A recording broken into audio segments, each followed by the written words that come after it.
All right, let's take a look at this. Yeung has a plan to beautify the city through cleanup programs and new tree planting.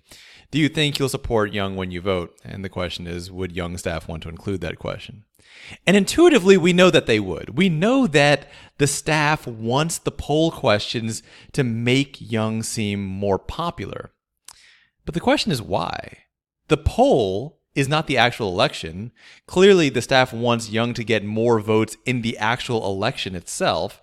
But in a poll the night before, or a poll a few days or a few weeks before, what difference does it make? Actually, in politics, it makes a lot of difference. Now, early polling is very important. Let me tell you why. Generally speaking, people know that the candidates that tend to win also tend to raise the most money. And sometimes people who don't know very much about politics assume that's because the more money allows the candidates to win.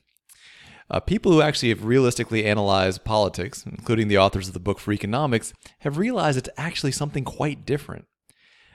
The reason that the winning candidates gets the most money is because people want to give money to the candidate they think is going to win.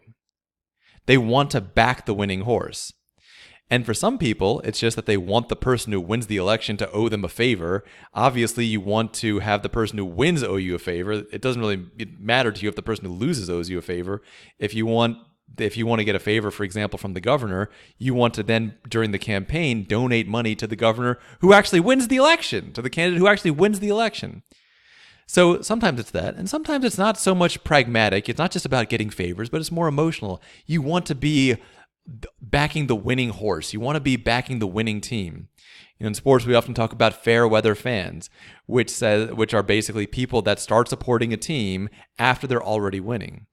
In politics, there is a lot of fair weather fans. Actually, in sports, there's also a lot of fair weather fans. When a team is doing well, they're going to have more fans. When a candidate is doing well, they're going to have more fans. So a big part of political strategy is to make it seem like your candidate is doing well. You want it to seem like your candidate is going to win. So that's going to affect things like donations and whatnot. How about, does it affect the actual voting results? A lot of times it actually does, because people want to also not just say that they donated to the winning side, they also want to say that they voted for the winning side. Just like football fans like to cheer on the winning team, voters often want to vote for the winning team. Everyone wants to be on the winning side. So for those reasons, any campaign is going to want to make the polling questions favor their candidate so it looks like their candidate is the winning team. So they attract the fair weather fans, so they attract the voters who want to be on the winning side, and so they attract the donors who want to financially support the person who will then later owe them a favor.